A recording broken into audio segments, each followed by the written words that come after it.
All ಎಲ್ರಿಗೂ ನಮಸ್ಕಾರ. ಇವತ್ತಿನ ಆಸೆ ತರುವ ಸಂಚಿಕೆಯಲ್ಲಿ ಏನೆಲ್ಲ ಆಗುತ್ತೆ ಅಂತ ನಾನು ನಿಮ್ಗೆ ಹೇಳ್ತೀನಿ. ಅಲ್ಲಿವರೆಗೂ ಯಾರೆಲ್ಲ ನನ್ನ ಚಾನಲ್ ನೋಡ್ತಿದ್ದಾರೆ ಪ್ಲೀಸ್ ಸಬ್ಸ್ಕ್ರೈಬ್ ಮಾಡ್ಕೊಂಡು ನೋಡಿ. ಸಂಚಿಕೆ ಶುರುವಿನಲ್ಲಿ ಈ ಕಡೆ ಸೂರ್ಯ ಹಾಗೂ ಮೀನಾ ಇಬ್ಬರೂ ಕೂಡ ಅವ್ರನ್ನ ಕೇಳ್ತಾ ಇರ್ತಾರೆ, ಕಲ್ಯಾಣಿ ಅಮ್ಮನ ಎಲ್ಲಿದ್ದಾಳೆ ಹೇಳಿ, ನಿಜವಾಗ್ಲೂ ದುಬೈಲಿದ್ದಾಳೆ, ಎಲ್ಲಿದ್ದಾಳೆ ಅಂತ ನಿಜ ಹೇಳಿ ಅಂತ ಹೇಳಿ ಸೂರ್ಯ ಕೇಳ್ತಿರ್ಬೇಕಾದ್ರೆ, ಅಲ್ಲ ಅವ್ರ ತಾಯಿಗೆ ನಿಜವಾಗ್ಲೂ ಇವ್ರ ಮೇಲೆ ಪ್ರೀತಿ ಇದ್ದರೆ ಅವ್ರು ಯಾಕೆ ಅಲ್ಲಿರ್ಬೇಕಿತ್ತು, ಇಲ್ಲೇ ಬಂದಿರ್ಬೋದಿತ್ತಲ್ಲ ಇವನ ಜೊತೆನೆ ಅಂತ ಹೇಳಿ ಮೀನೂ ಕೂಡ ಕೇಳ್ತಾ ಇರ್ತಾಳೆ. ಅಲ್ಲ ಅವರಿಗಾದರೂ ಇರಬೇಕು ಜೊತೆಲಿ ಏನೋ ಆಸೆ ಇಲ್ಲ, ಅಟ್ಲೀಸ್ಟ್ ನೀವಾದರೂ ಹೇಳೋ ಅವ್ರು ಯಾರು ಎಲ್ಲಿದ್ದಾರೆ ಅಂತಾದರೂ ಹೇಳಿದ್ರೆ ನಾವಾದರೂ ಹುಡುಕ್ತೀವಿ ಅಂತ ಮೀನಾ ಹೇಳ್ತಿರ್ತಾಳೆ. ಅದಕ್ಕೆ ಸೂರ್ಯ ಕೂಡ ಹೇಳ್ತಿರ್ತಾನೆ, ನೋಡಮ್ಮ ನಿಮಗೂ ಹುಷಾರಿಲ್ಲ ಅಂತ ಹೇಳ್ತೀರಾ, ನೀವು ಅವಾಗ ತಲೆ ಸುದ್ದು ಬೀಳ್ತೀನಿ, ಎಲ್ಲೆಲ್ಲಿ ಬೇಡ್ಕೆ ಅಲ್ಲೆಲ್ಲೇ ಬಿದ್ದಿರ್ತೀನಿ ಅಂತ ಬೇರೆನೂ ಹೇಳ್ತೀರಾ. ಆಮೇಲೆ ಆ ಮಗು ಭವಿಷ್ಯ ಯಾರು ನೋಡ್ಕೊತಾರೆ ಹೇಳಿ, ನೀವಾದರೂ ಅವ್ರ ಫೋನ್ ನಂಬರ್ ಆದರೂ ಕೊಡಿ, ನಾವೇ ಮಾತಾಡ್ತೀವಿ ಅಂತ ಹೇಳಿ ಸೂರ್ಯ ಮೀನಾ ಇಬ್ಬರು ಕೇಳ್ತಾ ಇರ್ತಾರೆ. ಅಟ್ಲೀಸ್ಟ್ ಅವ್ರ ಫೋನ್ ನಂಬರ್ ಆದರೂ ಕೊಡಿ, ನಾವೇ ಕಾಂಟ್ಯಾಕ್ಟ್ ಮಾಡ್ತೀವಿ ಅಂತ ಸೂರ್ಯ ಕೇಳ್ತಿರ್ತಾನೆ. ಅಟ್ಲೀಸ್ಟ್ ಅವ್ರ ಫೋಟೋ ಆದರೂ ತೋರಿಸಿ, ನಾವು ಹೆಂಗಿದ್ದಾರೆ ಅಂತ ಆದರೂ ನೋಡ್ತೀವಿ, ಹೇಳಿ ನಿಜ ಹೇಳಿ ಅವ್ರು ಎಲ್ಲಿದ್ದಾರೆ ಹೇಗಿದ್ದಾರೆ ಅಂತ ಆದರೂ ಹೇಳಿ ಅಂತ ಹಿಂಸೆ ಮಾಡಿ ಕೇಳ್ತಾ ಇರ್ತಾರೆ. ಅವರಿಬ್ಬರೂ ಕೂಡ ಅವ್ರ ಅಮ್ಮಂಗೆ ಏನು ಹೇಳಬೇಕು ಅಂತ ಗೊತ್ತಾಗದೆ ತಡ್ವರ್ಸ್ತಿರ್ತಾರೆ, ಏನು ಹೇಳೋದು ಅಂತ ಹೇಳಿ. ಅದಕ್ಕೇ ಅವ್ರ ಅಮ್ಮ ಹೇಳ್ತಾ ಇರ್ತಾರೆ, ಫೋಟೋ ಎಲ್ಲ ನಿಜವಾಗ್ಲೂ ಅವ್ರನ್ನೇ ತೋರಿಸ್ತೀನಿ ಇರಿ ಅಂತ ಹೇಳ್ಬಿಟ್ಟು ಅವಳ ಕಡೆ ಬೆರಳು ಮಾಡಿ ತೋರಿಸ್ತಾ ಇರ್ತಾಳೆ. ಅವ್ರ ಅಮ್ಮ ಬಂದ್ಬಿಟ್ಟು ರೋಹಿಣಿನೇ ಅಂತ ಹೇಳಿ ಬೆರಳು ಮಾಡಿ ತೋರಿಸ್ತಾ ಇರ್ತಾಳೆ. ಅದನ್ನ ನೋಡಿ ರೋಹಿಣಿಗೆ ಫುಲ್ ಶಾಕ್ ಆಗುತ್ತೆ. ರೋಹಿಣಿ ಮತ್ತು ಸೂರ್ಯ ಮತ್ತು ಮೀನಾ ಯಾರು ಅಂತ ಹೇಳಿ ಅವ್ರಿಗೆ ಗೊತ್ತಿರಲ್ಲ ಆದರೆ ಇನ್ನೂ ಸೈಡಲ್ಲೇ ಇರ್ತಾಳೆ ರೋಹಿಣಿನೂ ಕೂಡ. ಸರಿ ಅಂತ ಹೇಳ್ಬಿಟ್ಟು ಅವಳು ಕೂಡ ಹೇಳಿದ ತಕ್ಷಣ ಕೂಡ ಅವಳು ಬರ್ತಾಳೆ. ಅದನ್ನ ನೋಡಿ ಫುಲ್ ಶಾಕಲ್ಲಿ ಇರ್ತಾರೆ ಮೀನಾ ಮತ್ತು ಸೂರ್ಯ. ಏನು ರೋಹಿಣಿನ ಇವ್ರು ಕೃಷ್ಣ ಅಮ್ಮನ ಅಂತ ಅಂದ್ಕೊಂಡು ಅವರು ಫುಲ್ ಶಾಕಲ್ಲಿ ಇರ್ತಾರೆ. ಅವ್ರಿಗೆ ಏನು ಮಾತಾಡ್ಬೇಕಂತನೂ ಅವ್ರಿಗೂ ಗೊತ್ತಿರಲ್ಲ. ರೋಹಿಣಿ ಕೂಡ ಹತ್ರ ಸಿಗಾಕೊಂಡ್ಬಿಟ್ಟಿದ್ದೀನಲ್ಲ ನಾನು ಅಂತ ಹೇಳ್ಬಿಟ್ಟು ಅವಳು ಕೂಡ ಆಚೆ ಬಂದು ಮುಖ ತೋರಿಸ್ತಾ ಇರ್ತಾಳೆ. ಈ ಕಡೆ ಕ್ರಿಶ್ ಅಜ್ಜಿನೂ ಕೂಡ ನಿಂತ್ಕೊಂಡೇ ಇರ್ತಾರೆ. ಅದೇ ಟೈಮ್ಗೆ ಕೂಡ ಮೀನಾ ಇದ್ದಳು. ಏನ್ರಿ ಇದು ಅಂತ ಹೇಳಿ ಸೂರ್ಯನ ಕಡೆ ನೋಡ್ತಾ ಇರಬೇಕಾದ್ರೆ ಸೂರ್ಯನ ತುಂಬ ಕೋಪ ಬಂದಿರುತ್ತೆ. ಅದೇ ಟೈಮ್ಗೇನು ಅವರ ಕ್ರಿಶ್ ಅಜ್ಜಿನೂ ಕೂಡ ಕೇಳ್ತಾರೆ, ಅಮ್ಮ ಏನಿದು ನಿಜಾನ ನೀವು ಹೇಳ್ತಿರೋದು ಅಂತ ಕೇಳಿದಾಗ ಹೌದು ಅಂತ ಅವರು ಕೂಡ ಹೇಳ್ತಾರೆ. ಮೀನಾಗ ಮತ್ತು ಸೂರ್ಯಗೆ ಫುಲ್ ಶಾಕ್ ಆಗುತ್ತೆ. ಹೌದಪ್ಪ, ಇವಳೇ ರೋಹಿಣಿನೇ ಕ್ರಿಶ್ ಅಮ್ಮ ಅಂತ ಹೇಳಿ ಅವ್ರ ಅಮ್ಮನೂ ಕೂಡ ಹೇಳ್ತಾ ಇರಬೇಕಾದ್ರೆ, ಅದು ಅಷ್ಟೇ ಅಲ್ಲಪ್ಪ, ಇವಳು ರೋಹಿಣಿ ಅಲ್ಲ, ಇವಳು ನಿಜವಾದ ಹೆಸರು ಬಂದು ಕಲ್ಯಾಣಿ ಅಂತಲೂ ಕೂಡ ಅವಳು ನಿಜ ಹೇಳ್ತಾಳೆ. ಎಲ್ಲ ನಿಜನೂ ಹೇಳಿದಾಗ ಸೂರ್ಯಗೆ ಮತ್ತು ಮೀನಾಗೆ ಇನ್ನೂ ಶಾಕ್ ಆಗುತ್ತೆ. ಏನು ಇವಳು ರೋಹಿಣಿ ಅಲ್ವಾ ಕಲ್ಯಾಣಿನ ಅಂತ ಹೇಳಿ, ನಮ್ಮ ಹತ್ರ ಎಲ್ಲ ಮೋಸ ಮಾಡಿದ್ದೆ, ನಮ್ಮ ಹತ್ರ ಎಲ್ಲ ಸುಳ್ಳು ಹೇಳಿದ್ದೆ ನೀನು ಅಂತ ಹೇಳಿ ಸೂರ್ಯ ಬೈತಾ ಇರ್ತಾನೆ. ಅದಕ್ಕೆ ಕ್ರಿಶ್ ಅಜ್ಜಿ ಹೇಳ್ತಿರ್ತಾರೆ, ನೋಡಪ್ಪ ಇವಳ್ದೇನು ತಪ್ಪಲೇ ಇಲ್ಲ, ನನ್ನ ತಪ್ಪು ಆಗಿರೋದು, ನಾನು ಬೈ ಮಿಸ್ಟೇಕಾಗಿ ಅವಳಿಗೆ ಬೇಗ ಮದುವೆ ಮಾಡಿಸ್ಬಿಟ್ಟೆ ಅಷ್ಟೇ, ಅದು ನನ್ನ ತಪ್ಪಿಂದ ಆಗಿರೋದು, ಇವಳ್ದೇನು ತಪ್ಪಿಲ್ಲ ಅಂತ ಹೇಳಿದಾಗ ಸೂರ್ಯದನ್ನು ಇರಮ್ಮ ಒಂದು ನಿಮಿಷ ಇರು ಅಂತ ಹೇಳಿ ಹೇಳ್ತಾ ಇರ್ತಾನೆ. ಸೂರ್ಯ ಹೇಳ್ತಾ ಇರ್ತಾನೆ, ಎಲ್ರಿಗೂ ಪ್ರೌಡ್ ಹಚ್ಚೋಳು ನೀನು, ನಮಗೆ ಪ್ರೌಡ್ ಹಚ್ಬಿಟ್ಟಲ್ಲ ನೀನು ಅಂತ ಹೇಳಿ ಹೇಳ್ತಾ ಇರ್ತಾನೆ. ಅಲ್ಲ ರೋಹಿಣಿ ಅವರೇ, ನೀವು ಕ್ಲೈಂಟ್ನ ಮೀಟ್ ಮಾಡೋಕ್ಕೆ ಹೋಗ್ತೀನಿ, ಪಾರ್ಲರ್ಗೆ ಹೋಗ್ತೀನಿ, ಹಾಗೆ ಆ ಶೋರೂಮ್ಗೆ ಹೋಗ್ತೀನಿ ಅಂತ ನಮಗೆಲ್ಲ ಸುಳ್ಳು ಹೇಳಿ ನೀವು ಇಲ್ಲಿಗೆ ಬರ್ತಿದ್ದಿದ್ದು ಡೈಲಿ ಅಂತ ಹೇಳಿ ಅವಳು ಕೇಳ್ತಾ ಇರ್ತಾಳೆ. ಅಲ್ಲ ನಿಮ್ಗೆ ಯಾಕೆ ಬೇಕು ಈ ಥರ ಎಲ್ಲ ನಿಮ್ಗೆ? ಅದಕ್ಕೆ ಸೂರ್ಯ ಹೇಳ್ತಾ ಇರ್ತಾನೆ, ಅಲ್ಲ ನಿಜ ಹೇಳು, ನೀನು ಇಂತಕ್ಕೆ ಸುಳ್ಳು ಹೇಳಿ ನಮ್ಮ ಮನೆಗೆ ಬಂದು ಸೇರ್ಕೊಂಡಿತ್ತು ಅಂತ ಹೇಳಿ ಸೂರ್ಯ ಕೇಳ್ತಾ ಇರ್ತಾನೆ. ನೀನು ಪ್ರೀತಿ ಮಾಡಿ ಮದುವೆ ಆದ ಮನೋಜಿಗೆ ಮೋಸ ಮಾಡಿದೆ, ಅದು ಅಲ್ಲದೆ ಸಕ್ಕರೆಗೂ ಮೋಸ ಮಾಡಿದೆ, ಅದು ಸರಿ ಬಿಡು, ಅದೆಲ್ಲ ಅದನ್ನು ನಿನ್ನ ಮಗ, ನೀನು ಎತ್ತ ಮಗ, ನಿನ್ನ ಮಗನಿಗೂ ಪ್ರಪಂಚನೇ ನೋಡ್ದಿರ ಆ ಮಗು, ಅಂಥದಕ್ಕೂ ಮೋಸ ಮಾಡಿದ್ದೀರಾ, ನಿನಗೆ ಹೆಂಗೆ ಮನಸ್ಸು ಬರುತ್ತೆ ಹೇಳು ಅಂತ ಹೇಳಿ ಹೇಳ್ತಾ ಇರ್ತಾನೆ. ಈಗ ಮೀನಾ ಹೇಳ್ತಿರ್ತಾಳೆ, ಹೇಳಿ ರೋಹಿಣಿ ಏನಕ್ಕೆ ಈ ಥರ ಎಲ್ಲ ಮೋಸ ಮಾಡಿದ್ರಿ ಅಲ್ವಾ, ನೀವೆತ್ತ ಮಗು, ನೀವೇ ಗೊತ್ತಿಲ್ದಿರೋ ಥರ ಬಿಟ್ಟು ಯಾವುದೋ ಮನೆಗೆ ಬಂದು, ಅದು ನಮ್ಮ ಮನೆಗೆ ಬಂದು ಸೇರ್ಕೊಂಡಿದ್ದೀರಲ್ಲ, ಏನಾಗಿದೆ ನಿಮಗೆ ಅಂತೇಳಿ ಸೂರ್ಯಕ್ಕೆ ಮೀನಾ ಕೇಳ್ತಿರ್ಬೇಕಾದ್ರೆ, ಹೇಳು ಕಲ್ಯಾಣಿ ನಿಜ ಹೇಳು, ಪೌಡ್ರಮ್ಮ ನಿಜ ಹೇಳು, ನಿನ್ನ ಬಗ್ಗೆ ಎಷ್ಟು ಹುಡುಕಿದ್ರು ಎಷ್ಟು ಕೆದಕಿದ್ರು ಏನಾದರೂ ಒಂದೊಂದು ನಿಜ ಬರ್ತಾನೆ ಇರುತ್ತಲ್ಲ ಅಂತ ಹೇಳಿ ಸೂರ್ಯ ಕೂಡ ಹೇಳ್ತಾ ಇರ್ತಾನೆ. ನೀನು ಮನೋಜನ್ ಪಾಲಿಗೆ ಅಮೃತ ಆಗಿ ಬಂದಿರ್ಬೋದಾನೆ, ನಮ್ಮ ಪಾಲಿಗೆ ನೀನು ವಿಷ ಆಗಿ ಬಂದಿರೋದು ನೀನು ಅಂತ ಹೇಳ್ತಿರ್ತಾನೆ. ಅದಕ್ಕೆ ಸೂರ್ಯ ಹೇಳ್ತಿರ್ತಾನೆ, ಅಲ್ಲ ನಿನ್ನ ಮೈ ತುಂಬ ಇರೋದು ಬರೀ ವಿಷ ಅಂಥದ್ರಲ್ಲಿ ಆ ವಿಷನ ನಮಗೆ ಕುರ್ಸೋಕೆ ಹೋಗ್ತಿದ್ದಲ್ಲ ನೀನು ಎಂಥವಳು ಇರಬೇಕು, ಅಲ್ಲ ಇನ್ಮೇಲಿಂದ ನೋಡು ಹೆಂಗೆ ಮಾಡ್ತೀನಿ ಅಂತ, ಆ ವಿಷ ಎಲ್ಲ ನಾವು ಕುಡಿಯಲ್ಲ, ಇನ್ಮೇಲಿಂದ ನೀನು ಮಾಡಿರೋದು ಕರ್ಮ ನೀನೇ ಅನುಭವಿಸ್ಬೇಕು, ಹಾಗೆ ಮಾಡ್ತೀನಿ ನೋಡ್ಕೊ ಅಂತ ಹೇಳ್ತಿರ್ತಾನೆ. ಅಲ್ಲಪ್ಪ ಏನು ಮಾಡ್ತಿದ್ದೆ ಅಂತ ಹೇಳಿ ಅವ್ರ ಅಮ್ಮನೂ ಕೂಡ ಕೇಳ್ತಾರೆ. ಅಲ್ಲಮ್ಮ ನಿಮಗೂ ಅಷ್ಟು ಗೊತ್ತಾಗಲ್ವಾ, ಆ ಮಗುಗೆ ಅಷ್ಟು ಮೋಸ ಆಗ್ತಿದ್ದ, ಅವಳ ಅಮ್ಮ ಅವಳ ಜೊತೆನೇ ಇದ್ರೂ ಇಲ್ಲ ಅನ್ನೋ ಥರ ಸುಳ್ಳು ಬೇರೆನೇ ಹೇಳ್ತೀರ ನೀವು ಅವಳ ಜೊತೆ ಸೇರ್ಕೊಂಡು ಅಂತ ಹೇಳಿ ಅವನು ಕೂಡ ಹೇಳ್ತಿರ್ತಾನೆ. ಇಲ್ಲಪ್ಪ ನಾನು ಮಾಡಿದ ತಪ್ಪು, ನೀವು ಏನಾದರೂ ಮಾಡಿರಲಿ ಅಮ್ಮ, ಆ ಮಗು ಏನು ಮಾಡಿತ್ತು ಹೇಳಿ ಅಂತೇಳಿ ಸೂರ್ಯ ಕೂಡ ಹೇಳ್ತಾ ಇರ್ತಾನೆ. ಸರಿ ಇರಿ, ಇದಕ್ಕೆಲ್ಲ ಒಂದು ತೀರ್ಮಾನ ಆಗಲೇಬೇಕು, ಈ ವಿಷಯ ಎಲ್ಲ ನಾನು ನಮ್ಮ ಮನೆಯವ್ರಿಗೆ ಹೇಳ್ತೀನಿ, ಅವರೇ ಸರಿ ಇದಕ್ಕೆಲ್ಲ ಅಂತ ಹೇಳಿ ಹೇಳ್ತಿರ್ಬೇಕಾದ್ರೆ ಹೋಗ್ಬಿಟ್ಟು ರೋಹಿಣಿ ಹೋಗಿ ಅವಳ ಸೂರ್ಯನ ಕಾಲು ಇಟ್ಕೊಂಡು ಬೇಡ್ಕೊತಾ ಇರ್ತಾಳೆ. ಇಲ್ಲ ಸೂರ್ಯ ಅವ್ರಿಗೆ ನೀವು ವಿಷಯ ಏನು ಹೇಳಕ್ಕೆ ಹೋಗ್ಬಿಡಿ ಮನೆಯವ್ರಿಗೆ, ಅದು ಮನೋಜವ್ರಿಗೆ ಅತ್ತೆಯವ್ರಿಗೆ ಏನೂ ಹೇಳಕ್ಕೆ ಹೋಗ್ಬಿಡಿ, ಇದು ಒಂದು ಹೆಣ್ಣಿನ ವಿಷಯ, ಇದು ಹೆಣ್ಣಿನ ಜೀವನದ ವಿಷಯ, ನನ್ನ ಜಾಗದಲ್ಲಿ ಬೇರೆ ಯಾವ ಹೆಣ್ಣೆ ಇದ್ದಿದ್ರು ಇಷ್ಟೊತ್ತಿಗೆ ಸತ್ಯ ಹೋಗ್ತಿರೋಳು, ನಾನು ಎಲ್ಲನೂ ಎದುರಿಸ್ಕೊಂಡು ಎಲ್ಲರ ಜೊತೆ ಓಡಾಡ್ಕೊಂಡು ನಾನು ಇಂಥ ಸ್ಥಾನಕ್ಕೆ ಬಂದು ನಿಂತಿದ್ದೀನಿ, ನೀವು ಇದಕ್ಕೆಲ್ಲ ಬಂದ್ಬಿಟ್ಟು ಇದನ್ನೆಲ್ಲ ಹೇಳಿ ನನ್ನ ಜೀವನ ಹಾಳು ಮಾಡೋಕ್ಕೆ ಹೋಗಬೇಡಿ ಅಂತ ಹೇಳಿ ಹೇಳ್ತಿರ್ತಾನೆ. ಅಲ್ಲ ನಿನ್ನ ಜೀವನ ಹಾಳು ಮಾಡ್ತೀವಿ ಅಂತ ಹೇಳ್ತಿರ್ತಿಲ್ಲ, ಆ ಮಗು ಜೀವನ ಹಾಳಾಗ್ತಿದೆ, ಅದನ್ನು ನೋಡ್ಕೊಂಡು ನೀನು ಸುಮ್ಮನೆ ಇದ್ದಿಲ್ಲ, ನಿನ್ಗೆ ಗೊತ್ತಾಗಲ್ವ ಅಷ್ಟು ಅಂತ ಹೇಳಿ ಸೂರ್ಯ ಹೇಳ್ತಿರ್ತಾನೆ. ಇಲ್ಲ ಇದಕ್ಕೆಲ್ಲ ಕಾರಣ ಬಂದು ನಮ್ಮಮ್ಮ, ಇದ್ರಲ್ಲಿ ನಮ್ಮದೇನೂ ತಪ್ಪಿಲ್ಲ ಅಂತ ಹೇಳಿ ರೋಹಿಣಿ ಹೇಳ್ತಿರ್ತಾಳೆ. ಏನಾಗಿದೆ ಅಂತ ನಾನು ನಿಮಗೆ ಹೇಳ್ತೀನಿ, ಪ್ಲೀಸ್ ಯಾವುದೇ ಕಾರಣಕ್ಕೂ ಹೇಳಕ್ಕೆ ಹೋಗಬೇಡಿ ಅಂತ ಹೇಳ್ತಿರ್ತಾಳೆ. ಇಲ್ಲ ಇದಕ್ಕೆ ಏನಾದರೂ ಆಗಲೇಬೇಕು, ನಾನು ಮನೆಯವ್ರಿಗೆ ಹೇಳ್ತೀನಿ ಅಂತ ಅಂದಾಗ ಅದಕ್ಕೆ ಇಲ್ಲ ಅಂತ ಹೇಳ್ತಿರ್ತಾನೆ ಅದಕ್ಕೆ ಸೂರ್ಯ ಇದನ್ನು ಮೀನಾ ಅವಳನ್ನ ಸ್ವಲ್ಪ ಎಬ್ಬಿಸಿ ನಿಲ್ಲಿಸು ಅಂತ ಹೇಳಿ ಮೀನಾ ಅಂತ ಹೇಳ್ತಾನೆ.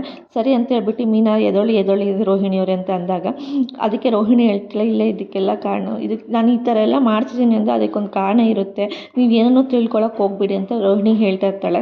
ನೀನು ನಮ್ಮ ಮೇಲೆ ದರ್ಪ ತೋರಿಸ್ತಿದ್ದೆ ಅಲ್ವಾ, ನಿನ್ಗೆ ಇಷ್ಟೊಂದೆಲ್ಲ ತಪ್ಪಿಟ್ಕೊಂಡು ನಮ್ಮ ಮೇಲೆ ದರ್ಪ ತೋರ್ಸಕ್ಕೆ ಬಂದಲ್ಲ, ಇನ್ನು ಹಿಂಗಿರ್ಬೇಕು ನೀನು ಅಲ್ವಾ, ತೆಪ್ಪಗಿದ್ದಿದ್ರೆ ನಾವೇನು ಮಾತಾಡ್ತಿರ್ಲಿಲ್ಲ, ನೀನು ನೋಡಿದ್ರೆ ನಿಂದೆಲ್ಲ ತಪ್ಪಿಟ್ಕೊಂಡು ನೀನೇ ಇಷ್ಟು ದರ್ಪ ತೋರಿಸ್ಬಿಡ್ಬೇಕಾದ್ರೆ ಇನ್ನು ನಾವಿನ್ನು ಹೆಂಗಿರಬೇಕು ಹೇಳು ಅಂತ ಹೇಳ್ತಿರ್ತಾನೆ. ಕೈ ಮುಗಿದು ಕೇಳ್ಕೊತೀನಿ, ನಿಂಗೆ ಯಾವ ವಿಷಯನೂ ಹೇಳೋಕೆ ಹೋಗ್ಬೇಡಿ ಸೂರ್ಯ ಅವರೇ ಪ್ಲೀಸ್ ಅಂತ ಹೇಳಿ ಕೇಳ್ಕೊತಾ ಇರ್ತಾಳೆ. ಕೇಳ್ಕೊತೀನಿ, ಪ್ಲೀಸ್ ಸೂರ್ಯ ನಮ್ಮ ಬದುಕನ್ನ ಹಾಳು ಮಾಡಬೇಡಿ ಪ್ಲೀಸ್ ಸೂರ್ಯ ಅಂತ ಹೇಳಿ ರೋಹಿಣಿ ಕೂಡ ಬೇಡ್ಕೊತಾ ಇರ್ತಾಳೆ. ಈ ಕಡೆ ಅವ್ರ ಅಮ್ಮನೂ ಕೂಡ ಬೇಡ್ಕೊತಾ ಇರ್ತಾಳೆ. ಕೈ ಮುಗಿದು ಕೇಳ್ಕೊತೀನಿ, ಇದು ನನ್ನ ತಪ್ಪಾಗಿದ್ದು, ನೀನು ಯಾವುದೇ ಕಡೆಗೂ ಮನೇಲಿ ಯಾವ ವಿಷಯನೂ ಹೇಳೋಕ್ಕೆ ಹೋಗ್ಬೇಡ ಪ್ಲೀಸ್ ಅಪ್ಪ ಅಂತ ಹೇಳಿ ಅವ್ರ ಅಮ್ಮನೂ ಕೂಡ ಕ್ರಿಶ್ ಅಜ್ಜಿ ಕೂಡ ಬೇಡ್ಕೊತಾ ಇರ್ತಾರೆ. ಹೇಳ್ಬೇಡಪ್ಪ ಸೂರ್ಯ, ಹೇಳ್ಬೇಡಪ್ಪ ಅಂತ. ಅದು ನೋಡಿದ್ರೆ ಅದೊಂದು ಕನಸಾಗಿರುತ್ತೆ. ಅವಳೊಂದು ಕನ್ವರ್ಸ್ತಾ ಇರ್ತಾಳೆ ಕ್ರಿಶ್ ಅಜ್ಜಿ ಕೂಡ. ಅದು ರೋಹಿಣಿ ವಿಷಯ ಯಾವುದೇ ಕಾರಣಕ್ಕೂ ಹೇಳಿರಲ್ಲ, ಅದೊಂದು ಕನಸು ಅಂತ ಹೇಳಿ ಅವಳು ಕನಸಾಗಿರುತ್ತೆ. ಏನಮ್ಮ ಮಾಡ್ತಿದ್ದೀರಾ ನೀವು ಅಂತ ಕೇಳ್ತಾ ಇರಬೇಕಾದ್ರೆ ಸೂರ್ಯ ಇದ್ದನು, ಬೇಡಪ್ಪ ನನ್ನ ಮನಸ್ಸೆಲ್ಲ ನನಗೆ ಯಾಕೋ ತಡವರ್ಸ್ತಿದೆ, ನಾನು ಯಾವುದನ್ನು ಹೇಳೋಕ್ಕಾಗಲ್ಲ, ಈ ಪರಿಸ್ಥಿತಿ ಸರಿ ಇಲ್ಲ ಅಂತ ಹೇಳ್ತಾ ಇರ್ತಾಳೆ ಅವ್ರ ಅಜ್ಜಿ ಕೂಡ. ಅದಕ್ಕೇ ಇಲ್ಲ ಅಮ್ಮ ನೀವು ಫೋನ್ ನಂಬರ್ ಅದು ಕೊಡಿ ನಾವು ಮಾತಾಡ್ತೀನಿ ಅಂದಾಗ ಮೀನದಳು ಬೇಡ ಬಿಡಿ, ಎಲ್ಲರೂ ಅವ್ರ ಮನಸ್ಸಲ್ಲಿ ಏನಿದೆ ಯಾರಿಗೆ ಗೊತ್ತು, ಅವ್ರಿಗೆ ಇಷ್ಟ ಬಂದಾಗ ಅವ್ರು ಹೇಳ್ಕೊಳ್ಳಿ, ನೀವು ಯಾವುದೇ ಕಾರಣಕ್ಕೂ ಏನೂ ಕೇಳೋಕ್ಕೆ ಹೋಗ್ಬೇಡಿ ಬಿಡಿ, ನಾವು ಯಾರು ಅಂತಲೂ ಅವ್ರಿಗೆ ಗೊತ್ತಿಲ್ಲ, ಸುಮ್ಮನೆ ಯಾಕೆ ನಾವು ಇವ್ರ ಮನೆ ವಿಷಯ ಮಾತಾಡೋದು ಅಂತ ಹೇಳಿ ಮೀನು ಹೇಳ್ತಿರ್ತಾಳೆ. ಸರಿ ಆಯಿತು, ಮನೇಲೆಲ್ಲ ಜನ ಇದ್ದರೆ ಬನ್ನಿ ಒಳಗೆ ಹೋಗೋಣ ಅಂತ ಹೇಳಿ ಅವ್ರ ಅಮ್ಮ ಒಳಗೆ ಕರ್ಕೊಂಡು ಹೋಗ್ತಾರೆ. ಈ ಕಡೆ ಆಚೆ ನಿಂತ್ಕೊಂಡು ರೋಹಿಣಿ ಕೂಡ ವೇಟ್ ಮಾಡ್ತಿರ್ತಾಳೆ. ಸರಿ ಆಯಿತು ಎಲ್ಲರೂ ಬನ್ನಿ, ಎಲ್ಲರೂ ಇದ್ದಿರವಲ್ಲ, ಇಲ್ಲೇ ಬರ್ಡೇ ಮಾಡೋಣ ಅಂತ ಹೇಳಿ ಸೂರ್ಯ ಮಗುನ ಎತ್ಕೊಂಡು ಕೇಕ್ ಕಟ್ ಮಾಡ್ಸೋಕ್ಕೆ ಅಂತೇಳಿ ಕೇಕ್ ಕಟ್ ಮಾಡಿಸ್ತಾ ಇರ್ತಾನೆ. ಆದರೆ ಮಗುಗೆ ಇಂಟ್ರೆಸ್ಟ್ ಇರಲ್ಲ. ಅದೇ ರೋಹಿಣಿ ಹೇಳ್ತಾಳೆ, ಅವ್ರ ಮಗು ಕೂಡ ಅಲ್ಲೇ ನೋಡ್ತಾನೆ ಇರ್ತಾನೆ, ಬರ್ಡೇ ಮಾಡ್ತಾನೆ ಇದ್ರೂ ಕೂಡ. ಯಾಕೆ ಅವನು ನಗ್ತಾ ಇಲ್ಲ, ಏನಾಗ್ತಿದೆ ಅಂತ ಹೇಳಿ ಸೂರ್ಯ ಕೇಳ್ತಾನೆ ಇರ್ತಾನೆ ಮೀನಾಗೆ. ಏನಿಲ್ಲ, ಪದೇ ನೀವು ಅದೇ ವಿಷಯ ಏನು ಮಾತಾಡೋಕೆ ಹೋಗ್ಬೇಡಿ, ಬಿಟ್ಬಿಡಿ ಅಂತ ಹೇಳಿ ಕೇಕ್ ಕಟ್ ಮಾಡಿಸಿ ಕೇಕ್ನೆಲ್ಲ ಕುಯ್ಸಿ ಎಲ್ರಿಗೂ ಮಕ್ಕಳಿಗೆಲ್ಲ ಕೊಡ್ತಾರೆ. ಯಾಕೆ ನಿಮ್ಮ ಅತ್ತೆ ಬಂದಿಲ್ಲ ಅಂತ ಯೋಚನೆ ಮಾಡ್ತಿದೆ ಅಂತ ಮೀನಾ ಕೇಳ್ತಿರ್ಬೇಕಾದ್ರೆ ಮಗು ಕೂಡ ಏನೂ ಮಾತಾಡಲ್ಲ. ಮಗುನೂ ರೋಹಿಣಿ ಕಡೆನೇ ನೋಡ್ತಾನೆ ಇರ್ತಾನೆ. ನಿಮ್ಮ ಮತ್ತೆ ಬೇಗ ಬಂದೇ ಬರ್ತಾರೆ, ನಿಮ್ಮ ಅಮ್ಮನೂ ಕೂಡ ಬರ್ತಾರೆ, ನೀನೇನು ಯೋಚನೆ ಮಾಡಬೇಡ, ಕೇಕ್ ಕಟ್ ಮಾಡು, ಎಲ್ರಿಗೂ ತಿನ್ನಿಸು ಅಂತ ಹೇಳಿ ಮೀನಾ ಮತ್ತು ಸೂರ್ಯ ಇಬ್ಬರು ಹೇಳ್ತಾನೆ ಇರ್ತಾರೆ. ಆದರೆ ಮಗುಗೆ ಇಂಟ್ರೆಸ್ಟ್ ಇರಲ್ಲ. ರೋಹಿಣಿ ಅಮ್ಮ ರೋಹಿಣಿಗೆ ಕಾಲ್ ಮಾಡ್ತಾರೆ. ರೋಹಿಣಿ ಕೂಡ ಆಚೆ ನಿಂತ್ಕೊಂಡು ಕಾಯ್ತಾ ಇರ್ತಾಳೆ, ಅವ್ರು ಹೋಗಿದಾರ ಇಲ್ವಾ ಅಂತ. ರೋಹಿಣಿ ಕಾಲ್ ಮಾಡಿಬಿಟ್ಟು ಏನಕ್ಕಮ್ಮ ಇವಾಗ ಕಾಲ್ ಮಾಡಿದ್ದೆ ನೀನು ಅಂತ ಕೇಳಿದಾಗ ನೀನು ಎಲ್ಲಿದೆ ಅಂತ ಕೇಳಕ್ಕೆ ಕಾಲ್ ಮಾಡಿದೆ ಅಂತ ಅವ್ರ ಅಮ್ಮ ಹೇಳ್ತಾರೆ. ನಾನು ಇಲ್ಲೇ ಇದ್ದೀನಿ, ನೀನು ಯಾಕೆ ಅವ್ರನ್ನ ಕರೆಸ್ಕೊಂಡಿದ್ದೆ, ನೀನು ಬೇಕು ಅಂತಲೇ ಮಾಡಿದ್ದೆ ಅಲ್ವಾ ನೀನು ಅಂತೇಳಿ ಅವ್ರ ಅಮ್ಮಂಗೆ ಕೂಡ ಬೈತಾನೆ ಇರ್ತಾಳೆ. ಸರಿ ಹೆಂಗಾದ್ರೂ ಮಾಡಿ ಪರವಾಗಿಲ್ಲ, ನೀನು ಅವ್ರನ್ನ ಮನೆ ಬಿಟ್ಟು ಆಚೆ ಕಳಿಸು, ನಾನು ಬರ್ತೀನಿ ಅಂತ ಹೇಳಿ ಹೇಳ್ತಾಳೆ. ಸರಿ ಆಯಿತು ಇರಮ್ಮ ಅಂತೇಳಿ ಅವ್ರ ಅಮ್ಮನೂ ಕೂಡ ಹೇಳ್ತಾರೆ. ಆಮೇಲೆ ಈ ಕಡೆ ಸೂರ್ಯ ಎಲ್ಲರದ್ದು ಫೋಟೋ ತೆಗಿಬೇಕಂತೇಳಿ ಫೋಟೋ ತೆಗಿತಾ ಇರ್ತಾನೆ. ಸರಿ ಆಯಿತು, ಯಾಕೆ ಅವನಿಗೆ ನಗ್ತಾನೆ ಇಲ್ಲ, ಏನಾಗಿದೆ ಅಮ್ಮ ಅಂತ ಹೇಳ್ತಿದ್ದೆ. ಅದಕ್ಕೇ ಸೂರ್ಯ ಮೀನಾ ಇದ್ದವಳು, ಬಿಡಿ ಹೋಗಿ ಪದೇ ಯಾವ ವಿಷಯನೂ ಮಾತಾಡೋಕೆ ಹೋಗ್ಬಿಡಿ, ಅವ್ನಿಗೂ ಕೂಡ ಬೇಜಾರಾಗಿ ಇರುತ್ತೆ, ಬಿಟ್ಬಿಡಿ ಅಂತ ಹೇಳಿದಾಗ ಸರಿ ಆಯಿತು ಅಂತ ಅವನು ಹೇಳ್ತಾನೆ. ನಾವು ಬಟ್ಟೆ ತಂದಿದ್ವಲ್ಲ ಎಲ್ಲಿ ಕ್ರಿಶ್ಗೆ ಅಂತ ಹೇಳಿದಾಗ ಸರಿ ಆಯಿತು ಬಟ್ಟೆ ಕೊಡು ಅಂತ ಹೇಳಿ ಅವನಿಗೆ ಗಿಫ್ಟ್ ತಂದಿರ್ತಾರೆ ಬಟ್ಟೆ, ಅದನ್ನು ಕೂಡ ಮೀನಾ ಕೊಡ್ತಾಳೆ. ಸರಿ ಅಮ್ಮ ಆಯಿತು ನಾವಿನ್ನು ಹೊಡ್ತೀವಿ ಅಂತ ಹೇಳಿ ಸೂರ್ಯ ಕೂಡ ಹೇಳ್ತಾನೆ. ಇರಪ್ಪ ಅಂತ ಹೇಳ್ತಾರೆ, ಊಟ ಮಾಡ್ಕೊಂಡು ಹೋಗು ಅಂತ ಹೇಳಿದಾಗ ಇಲ್ಲಮ್ಮ ನಂಗೆ ಸ್ವಲ್ಪ ಕೆಲಸ ಇದೆ, ನಾನು ನೆಕ್ಸ್ಟ್ ಟೈಮ್ ಬರ್ತೀನಿ ಅಂತ ಹೇಳ್ಬಿಟ್ಟು ಮೀನಾ ಮತ್ತು ಸೂರ್ಯ ಇಬ್ಬರೂ ಕೂಡ ಅಲ್ಲಿಂದ ಹೋಗ್ತಾರೆ. ಸರಿ ಆಯ್ತಮ್ಮ, ಏನಾದರೂ ಇತ್ತು ಅಂದರೆ ನನಗೆ ಕಾಲ್ ಮಾಡಿ ಹೇಳಿ, ನಾವಿಬ್ರೂ ಬರ್ತೀವಿ ಅಂತ ಹೇಳಿ ಮೀನಾ ಕೂಡ ಅಲ್ಲಿಂದ ಹೇಳ್ಬಿಟ್ಟು ಹೊರಡ್ತಾಳೆ. ಇಬ್ಬರು ಹೊರಡ್ತಾರೆ. ಈ ಕಡೆ ಅಲ್ಲಿ ಸೈಡಲ್ಲೇ ಇರ್ತಾಳೆ ರೋಹಿಣಿ ಕೂಡ. ಅವ್ರು ಹೋಗಿದ್ದಾರೆ ಇಲ್ವ ಅಂತ ನೋಡ್ಕೊಂಡು ಅಲ್ಲಿಂದ ಹೋಗಿ ನೋಡ್ತಾಳೆ, ಅವ್ರ ಹತ್ರ ಹೋಗಿ ನೋಡ್ತಾಳೆ, ಅವ್ರು ಇಲ್ಲಿಂದ ಹೊರಟೋಗಿರ್ತಾರೆ. ಸರಿ ಅಂತ ಅವಳು ಕೂಡ ಅಲ್ಲಿಂದ ಬರ್ತಾಳೆ. ಬಂದುಬಿಟ್ಟು ಕೃಷ್ಣ ಎತ್ಕೊಂಡು ಅಮ್ಮ ನೀನು ಬಂದಿಲ್ಲ ಅಂತ ನಾನು ಕೇಕು ತಿಂದಿಲ್ಲ ಅಂತ ಹೇಳ್ತಾ ಇರ್ತಾನೆ. ಸರಿ ಆಯಿತು ಬಾ ಇಬ್ಬರು ಕೇಕ್ ಕಟ್ ಮಾಡೋಣ ಅಂತ ಹೇಳ್ಬಿಟ್ಟು ಇಬ್ಬರು ಕೇಕ್ ಕಟ್ ಮಾಡಿಬಿಟ್ಟು ಅವಳು ತಿನ್ನಿಸ್ತಾಳೆ. ಅದಕ್ಕೇ ಸರಿ ಆಯಿತು ನೀನೇನು ಬೇಜಾರು ಮಾಡ್ಕೊಬೇಡ ಆಯಿತಾ ಸರಿ ಅಂತ ಹೇಳ್ಬಿಟ್ಟು ಅವಳು ಏನೇನು ಗಿಫ್ಟ್ ಅಂತ ಅದನ್ನೆಲ್ಲ ಕೊಟ್ಬಿಟ್ಟು ಕೇಕ್ ಕಟ್ ಮಾಡಿಸ್ತಾಳೆ. ಕೇಕ್ ಕಟ್ ಮಾಡಿಸ್ಬಿಟ್ಟು ಸರಿ ಆಯಿತು ನೀನು ಹೋಗಿ ತಿನ್ಕೊಂಡು ಆಚೆ ಆಟ ಆಡ್ತಿರೋ ಅಂತ ಹೇಳ್ಬಿಟ್ಟು ಅವಳನ್ನ ಕಳಿಸ್ತಾರೆ. ಕಳಿಸಾದ್ಮೇಲಿಂದ ಈ ಕಡೆ ರೋಹಿಣಿ ತುಂಬ ಗಲಾಟೆ ಮಾಡ್ತಿರ್ತಾಳೆ ಅವ್ರ ಅಮ್ಮನ ಹತ್ರ. ನೀನು ಯಾಕಮ್ಮ ಸೂರ್ಯನ ಮತ್ತು ಮೀನನ್ನ ಕಳಿಸಿದ್ಯಾ, ನಿನ್ಗೆ ಗೊತ್ತಾಗಲ್ವ, ನೀನು ನನಗಿಂತ ಹೆಚ್ಚು ಅವರಿಬ್ಬರು, ಯಾಕೆ ನೀನು ಅಷ್ಟೊಂದು ಅಟ್ಯಾಚ್ಮೆಂಟ್ ಆಗಿದ್ಯಾ ಮೀನಿನ ಜೊತೆ, ಅವಳ ಹತ್ರ ಮಾತಾಡಬೇಡ ನೀನು ಇನ್ಮೇಲಿಂದ. ನಾನು ಇಲ್ಲಿದ್ರೂ ಕೂಡ ನನ್ನ ಮಗನ ಬರ್ಡೇ ಮಾಡೋಕ್ಕಾಗಿಲ್ಲ ಅಂಥದ್ರಲ್ಲಿ ಅವ್ರು ಯಾರೋ ಬಂದು ಮಾಡಿದ್ರು, ನಿನ್ಗೆ ಅಷ್ಟು ಗೊತ್ತಾಗಲ್ವಾ ಅಂತ ಹೇಳ್ತಿರ್ತಾರೆ. ಅಲ್ಲ ಕಣೆ ನಾನೇನೇ ಮಾಡಿದ್ದೀನಿ ಅಂತ ಅವ್ರ ಅಮ್ಮ ಹೇಳ್ತಿರ್ತಾರೆ.